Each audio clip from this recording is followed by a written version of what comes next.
जब आप स्कूल जाते हो या कॉलेज जाते हो तो सब आपसे पढ़ने की उम्मीद करते हैं, लेकिन आश्चर्य की बात है कोई नहीं बताता कि पढ़ना कैसे है। आज इस मेथड को आपको बताने आया हूँ, जिसको पाने के बाद आप डेफिनेटली आप याद करने में मास्टर हो जाओ।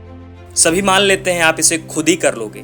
कोई आश्चर्य नहीं है कि आज लाखों करोड़ों स्टूडेंट पढ़ाई के लिए बहुत मेहनत नहीं करते, वे रिवीजन करते हैं, नोट्स बनाते हैं, लेकिन एग्जाम आने तक भूल जाते हैं। ऐसा इसलिए होता है कि इनके द्वारा यूज में आने वाले टेक्निक जो स्टूडेंट एग्जाम में यूज करते हैं कम इफेक्टिव होते हैं। दो ऐसे इफेक्टिव मेथड्स बताऊंगा जिससे आपको ज़्यादा इफेक्टिव ढंग से साइंटिफिक वे में चीज़ें आप याद कर पाएँ, जिससे आप चीज़ों को लॉन्ग टाइम तक याद रख पाएँ। इससे आपके मार्क्स में श्योरली बढ़त मिलेगी। पहली टेक्निक है एक्टिव मेमोराइज।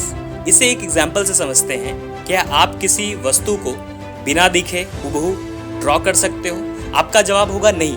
यह बताता है सिर्फ एक या दो बार देखने या पढ़ने से चीज़ें आप याद नहीं कर पाएंगे। ज़्यादातर स्टूडेंट क्या करते हैं, क्लास में बैठते हैं, टीचर को सुनते हैं, बुक रीड करते हैं, कई बार रीड करते हैं, जब तक वो आपको याद ना हो जाए। ये बिल्कुल निष्क्रिय लर्निंग है, इनइफेक्टिव लर्निंग है। यानी आप इंफॉर्मेशन को बिना किसी प्रयास के पाना चाहते हो। ये आपकी सबसे बड़ी भूल है। यही भूल ज़्यादातर लोग करते हैं। इस मिस्टेक का सॉल्यूशन मैं इस वीडियो में बताने वाला हूँ। दोस्तों, इस वीडियो को अंत तक ज़रूर देखें। उस मेथड का नाम है एक्टिव मेमोराइज।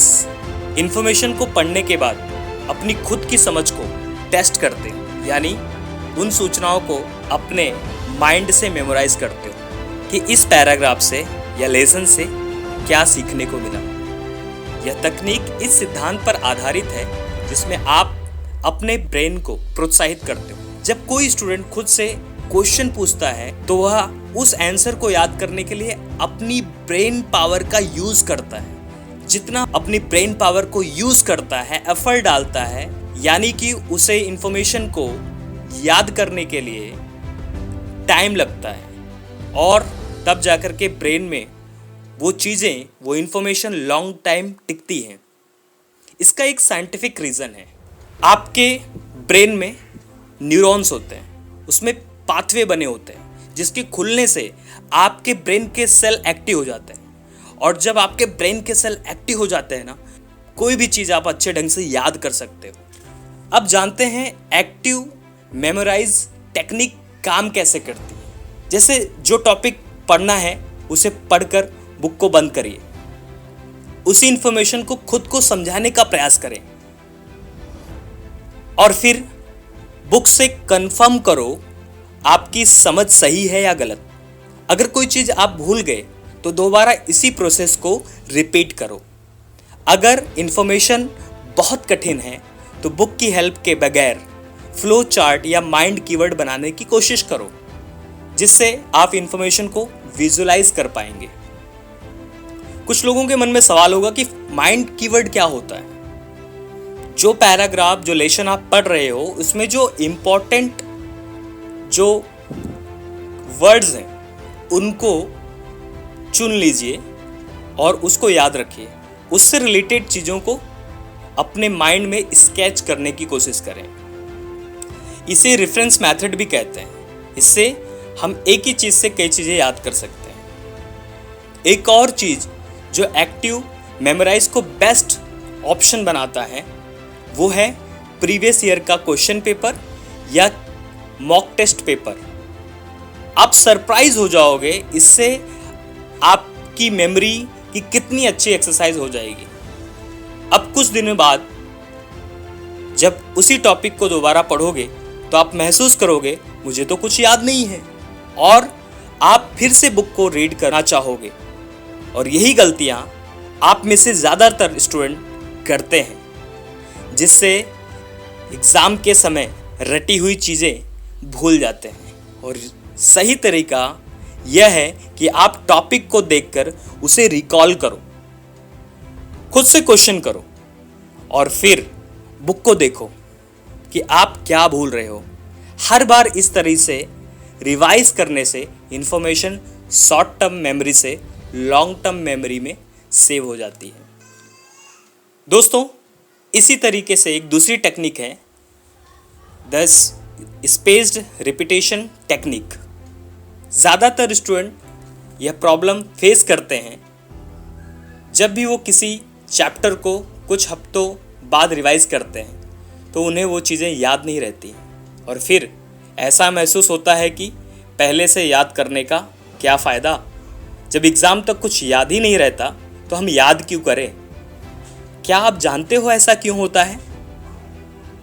यह होता है भूलने के अभिशाप के कारण। अब आप सोचोगे कि ये क्या है?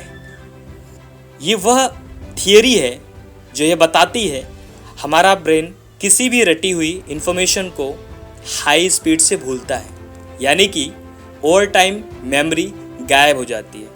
इस सिद्धांत के अनुसार जब भी आप किसी टॉपिक को याद करते हो आपको 1 घंटे बाद 44% चीज़ें ही याद रहती हैं, 1 दिन बाद 33%, 2 दिन बाद 27%, ऐसे ही धीरे धीरे 1 महीने बाद सिर्फ 21% चीज़ें ही आपको याद रहती हैं। तो इसका उपाय क्या है?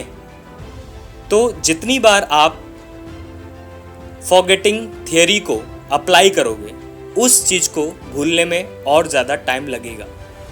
जैसे कि आपने आज इकोनॉमिक्स में रिसोर्स ट्रांसफ़र पढ़ा, इसे आप कल रिवाइज करो, यानी कि एक्टिव मेमोराइज ना कि रीड करो।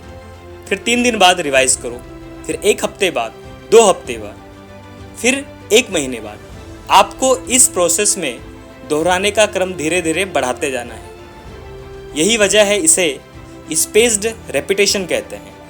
इसका मेन पर्पज़ ये है कि आप जितनी बार एक्टिवली मेमोराइज करते हो, रिवीजन में स्पेस रखते हो, आप उन चीज़ों को उतने ज़्यादा टाइम तक याद रख पाओगे। स्पेस रिपीटिशन का यूज़ करना पड़े।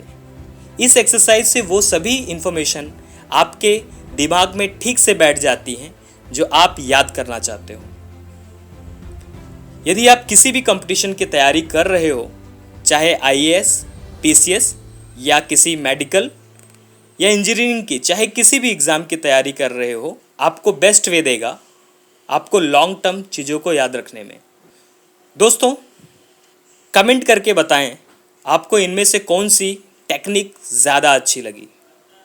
अगर आपको ये वीडियो पसंद आए तो अपने दोस्तों को भी शेयर करें और चैनल को सब्सक्राइब करना ना भूलें।